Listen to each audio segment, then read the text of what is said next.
All right, so this is a video I've been wanting to talk about for quite some time now, and it's probably going to be a bit of a weird video, unless you're like someone who's hardcore into philosophy or hardcore into deep thinking. Essentially, if you saw the title of the video, you probably understand where I'm going with this. All advice leads to zero. And so what do I mean by that? What does that mean that all advice leads to zero? I think one thing I've noticed about people kind of in the modern era, and I think this is just true of people in general, all humans, or at least most humans, we seek answers. We want to know why we're doing something. Even if we don't ask the question externally, like if you don't verbally say, why am I living life this way? Or why do I want to do A, B, and C?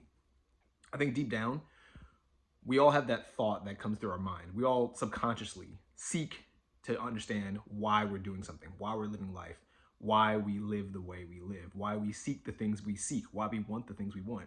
And so when you have that internal question, you look for answers, sometimes overtly, sometimes more subtly.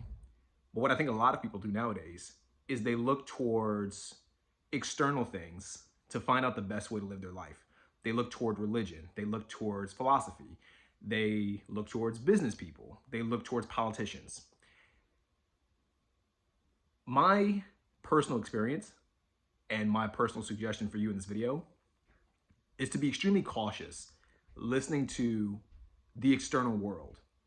I'm not saying it's not good to listen to the external world, and I think it's something that you should do initially, but at some point, what you have to do, and I think this is what most people don't do, you have to take all the things you've listened to, challenge them, listen to multiple perspectives, and come up with your own conclusion. You have to go internally once you've done the work externally. Does that make sense? And the reason why I say this is because, like I mentioned at the beginning of the video, everything eventually equals out to zero. If you're someone who, for example, is religious, maybe you're seeking the answers about what you should do in life. Maybe you're trying to figure out what life is about or what purpose you have in life or what path you should take in life. You might go to religion. You might be a Christian. You read the Bible and you go through the different philosophies, the doctrines, or whatever in Christianity. That's perfect. But the problem is, you could also listen to the more agnostic side of religion or the atheist side of religion, the counter arguments. If you listen to them enough, the things they say also make sense. So eventually, all of the advice equals out to zero. And so what is your solution in this case? You need to think for yourself, and you need to distance yourself from the groupthink and come up with your own conclusion for your own life. And this, it's funny because this works too within groups. Let's go back to Christianity. If you're someone who reads the Bible, you could read the Bible and get an interpretation from the Bible. Your neighbor could read the Bible and get a completely different interpretation of the exact same Bible. Your friend down the street or some guy you see online might read the Bible. He might decide to become a Mormon or Orthodox Christian or Catholic or whatever, Jesuit, whatever. Hopefully you get the point that I'm making. They might go down a completely different path, which leads to different interpretations of the exact same book, which leads to their own different path that they choose to take to live out the things that they've learned within the book. And I'm picking on religion because I think it's something that we can all understand, or we all have a general idea of, and we probably seek answers from in our own lives as well. But the logic applies to anything. Fitness, you're someone who wants to get in better shape. You might go down the paleo path. Cool. Paleo might give you answers, but so could veganism, so could vegetarianism, so could pescatarianism. Like, you understand what I'm saying? So could the carnivore style of life. And if you listen to each of these different groups or each of these different doctrines, they're all eventually going to counter each other while all simultaneously making sense. But they can't all be correct, can they? So, and technically the answer is yes, they can all be correct. But in order for you to figure out how they're correct, you need to kind of distance yourself from the groupthink, from the external solutions that those doctrines or ideologies provide, and come up with your own solution. So that's why I say all things equal zero at some point. Part of the reason why I wanted to make this video is because as someone who's an entrepreneur, I was kind of just looking at different entrepreneurs and how they live life and kind of what their thought process is when it comes to making money, why they make money, what they choose to do with their lives. And it's funny because the more people you listen to, the more different perspectives you'll hear, and all of their perspectives inevitably cancel each other out. Like, you'll hear some dude who's like, oh yeah, the purpose of money is just to like be happy. You'll hear someone else, there is no purpose of money. The purpose of money is just to get money to play the game. If you're trying to seek happiness, you're a loser. Two completely different viewpoints. Both are built on the premise of making money, but they lead to a completely different outcome. Does that make sense? Like one guy doesn't care about his happiness and he's willing to be unhappy in the pursuit of money. Another person is pursuing money to be happy. He's doing the exact opposite thing as the other person. Who's correct? It's up to you, really, when it comes down to it. That's my personal belief. It's up to you. You have to determine what's best for you. There's no correct answer. So if you take both of their advice, it ultimately leads to zero. They cancel each other out. So, and I think one of the biggest reasons why I wanted to make this video is because I think nowadays I'm someone who likes to kind of like have conversations with people. I like to debate people. I like to provide pushback, even if I agree with what they're saying. I think being a devil's advocate is always a healthy stance to take. It's always good to hear someone else's viewpoint, and even if you agree with it 1000%, be willing to push against it. Be willing to find those things that are a bit inconsistent or maybe are a little bit nonsensical or at least logically inconsistent, and challenge it. That's how we learn. That's how we grow. That's how we find out, we learn new things and understand things better. I think a lot of people aren't willing to go down that path because it's uncomfortable to them, because people want direct answers. People want to be told what to do. And I think ultimately, if you're someone who's trying to live the highest quality life possible, if you're being told what to do by some other doctrine or by some other ideology, and you're unwilling to push against it, I don't think it's going to work out very well for you. And the reason why I think it's not going to work out very well for you is because most ideologies, most doctrines, most ways of thinking, they exist for the sake of the group's survival, but not necessarily for the individual's thriving. Hopefully that makes sense to you. It's the way I see it is kind of like a government.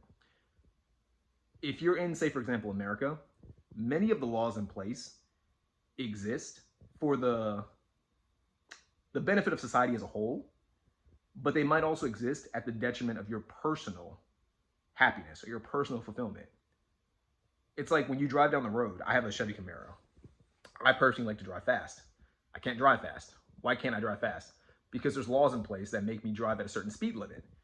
I might see a road and I could probably drive through a 45-mile-per-hour highway easily without crashing. I've never been in an accident to this day.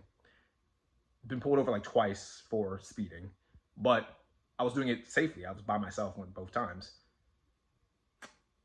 The speed limit that's in place, I feel like, is for society as a whole, because most people are terrible drivers and most people would crash. They get into an accident. The accident affects other people. A lot of people get into dangerous situations. The limit exists, the law exists for the sake of society as a whole, but at the detriment of me, because I like to drive fast. I can't drive fast. I can't get to the places I want to go quicker. I can't enjoy the car the way I'd like to enjoy the car because these other laws restrict me. It's an ideology that exists for the sake of the whole, but maybe exists at the detriment of the few or the individual. Does that make sense? And I think this is true with like basically every single group that ever existed. The laws in place or the thought processes in place for the group are great for the group as a whole or for the idea of the group, but they come at the detriment of the individuals within the group in general. And again, the reason why I say this is because if you're someone who sees a group and you think to yourself, oh, I must follow everything within this group, I must follow all the doctrines or all the teachings, that's cool, you can, but I don't think you'll be fulfilled. I don't think you'll get the most out of it. And I think the reason why, the solution to this is you thinking for yourself. That's how you find the ultimate fulfillment. The way you do this, you pick apart things that from each thinking, from each ideology that apply to you, and you leave the rest out. Does that make sense? One final thing to kind of just illustrate this point.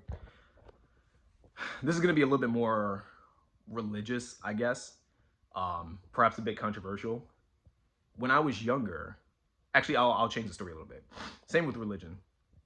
I tend to find that with religion, it's an iffy thing, because a lot of people, what they do is, say for example, if you're a Christian, you follow the Bible, but you follow the Bible to the extent that the Bible benefits you, and to the extent that it makes you extremely uncomfortable, you disassociate from that aspect of the Bible in general. At least this has been true in my anecdotal experience with the people I've met and with the people I've researched. So for example, if the Bible had aspects of it that involve sacrifice in the Old Testament, you'd adhere to the aspects of the Bible in the Old Testament that doesn't make you uncomfortable, but the aspects that do make you uncomfortable, like the sacrifice, might be ignored. And you might say, well, that part doesn't matter because this part's been fulfilled by A, B, and C, by the New Testament, by Jesus committing a sacrifice, all that stuff. Cool. The issue is that perhaps that thing exists, that part of the Bible, because if it exists in the, we're just using religion as an example, but you can apply this to any group. It exists for the benefit of the ideology as a whole. Like if it didn't benefit the ideology, it wouldn't be there. Does that make sense?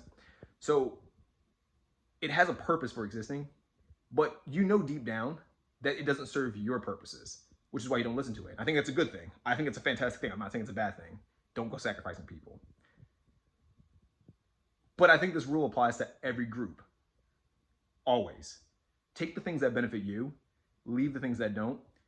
You don't have to identify with the group as a whole. You can just understand that the different aspects of a group or the different aspects of an ideology can benefit you, but not all of it will benefit you. Because if you listen to every single thing in a single ideology, you'll inevitably come across a different ideology that has the exact opposite points that also make sense. And like I said at the beginning of the video, it all cancels out. It all equals to zero. So hopefully that wasn't too confusing. Hopefully that makes sense. Just want to kind of leave you with that thought experiment or kind of my ideology, I guess. And like I said earlier, even this video, even my ideology, don't listen to all of it. Take bits and pieces of it, listen to someone else with the opposite viewpoint, and figure out what works best for you in your own life for your own purposes. And I made a video about this before, but I think the real best way to kind of live that highest quality life, you can check out the video if you want, by the way, is to ask yourself what I consider the best question in all of reality, which is why? Ask yourself why more frequently, and you'll start to get the answers that you want out of life. So hopefully that makes sense. My name is Leviticus Rich. Hope you enjoyed the video. If you did, click the like button, click subscribe, share it with people who might enjoy this, and I'll see you in the next video. Peace out. Bye.